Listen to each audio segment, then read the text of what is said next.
Greetings from motherfucking Podcastville. It's Wednesday, the 12th of August. Where the fuck is the time going? You've been in lockdown for months, okay? And the Church of What's Happening Now is brought to you by ExpressVPN. Listen, I think you've seen everything on Netflix by now, even the fucking shit that you can't fucking understand. But with ExpressVPN, you can trick the computer into thinking you're in a different country, and you'll be able to watch just about anything in the world. I know you're bored, but do you want to watch every episode of The Fresh Prince of Bel-Air? Netflix in Australia has it, and with ExpressVPN, you do too. It works with any service, Netflix, Amazon, YouTube, BBS, you name it. So do me a favor, protect your privacy online today and your activity today with VPN that I trust to secure my privacy. Right now, listeners of the church can go to expressvpn.com/church. expressvpn.com/church to get an extra 3 months on a 1-year package. That's expressvpn.com/church. Support the podcast, but most importantly, protect yourself at expressvpn.com/church. Kick this fucking mule, Lee. Oh shit, it all starts fucking today, alright? No more fucking excuses. This is the year of the fucking soldier. We're going in like fucking Marines, you understand me? Welcome to church, motherfucker.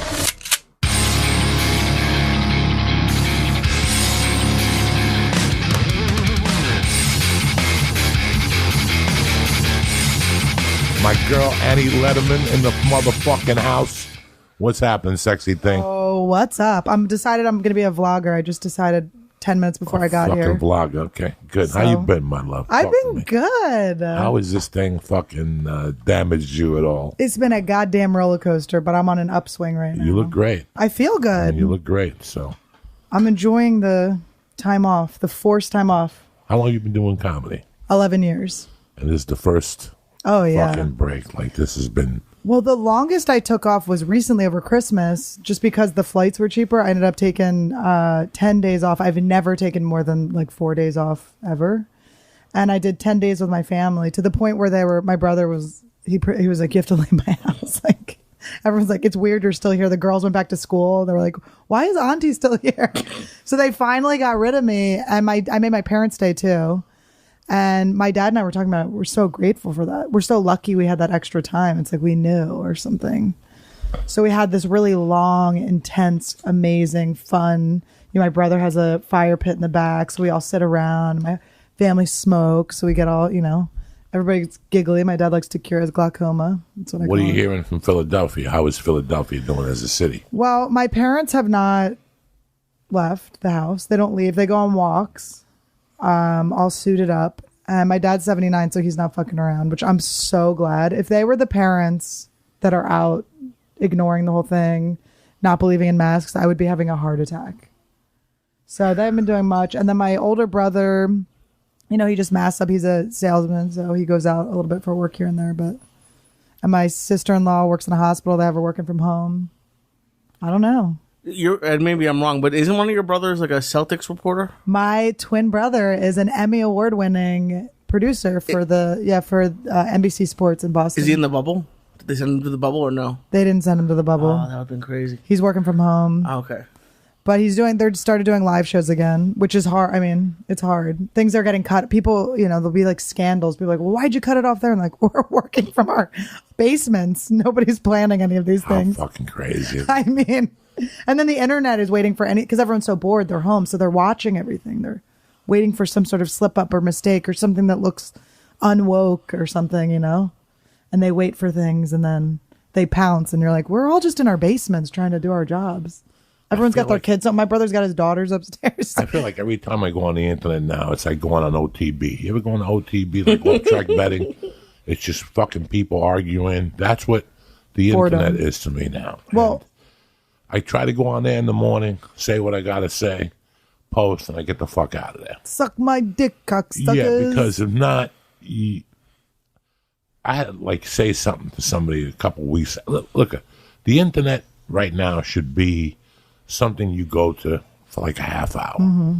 Because I spoke to somebody on the phone one day who was on the internet, and he called me jacked up. People are getting jacked up on the internet. What do you mean? like fired up about something. Oh, you get yeah. read about the coronavirus Right. and all that shit.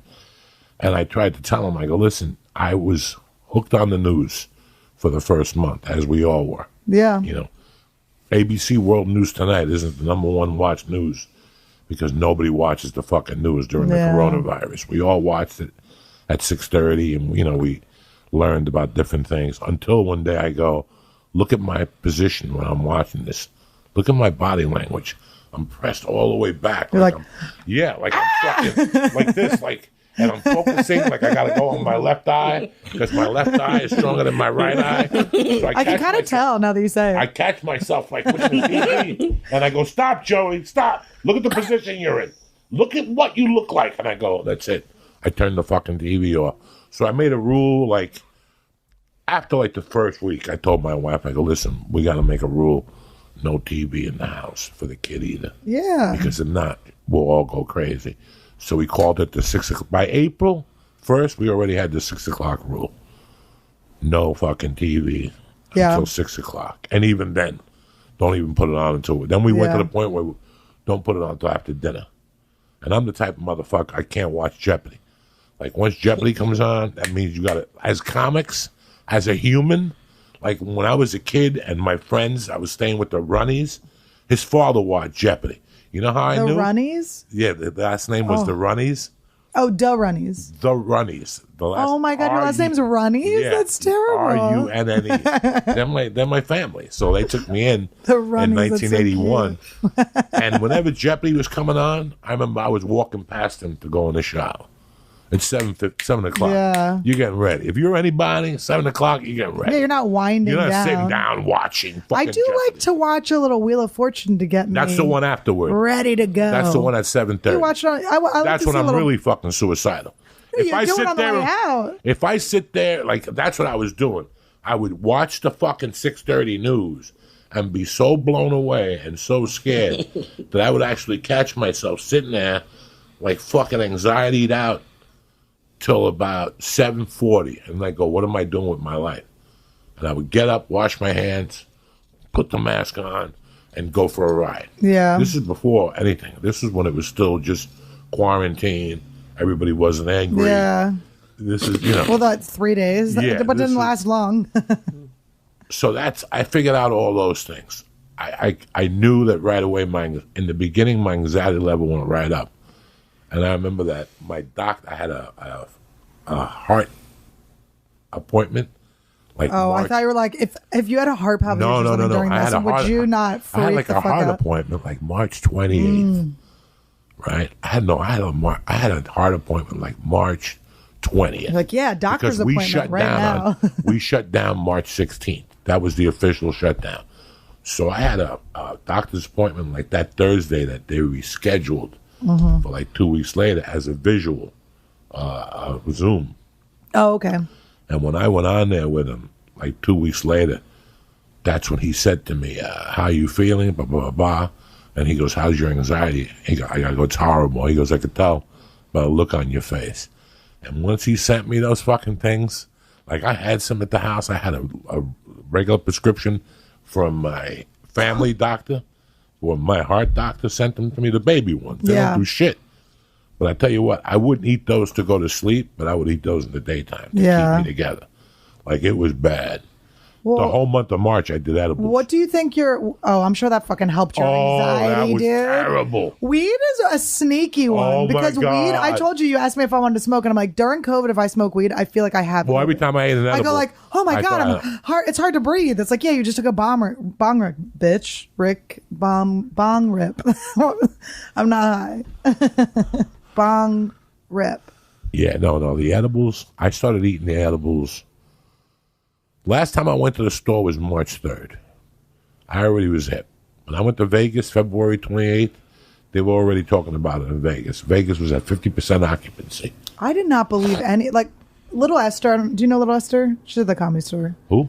Little Esther Pravitsky. Yes, yeah, absolutely. She just had a special come out, by the way. Yes, Everybody check it retweeted out. for her. It's so funny. I retweeted it for her. But she is one of my really good friends, and she knew about this. She was following someone's account that lived in Italy.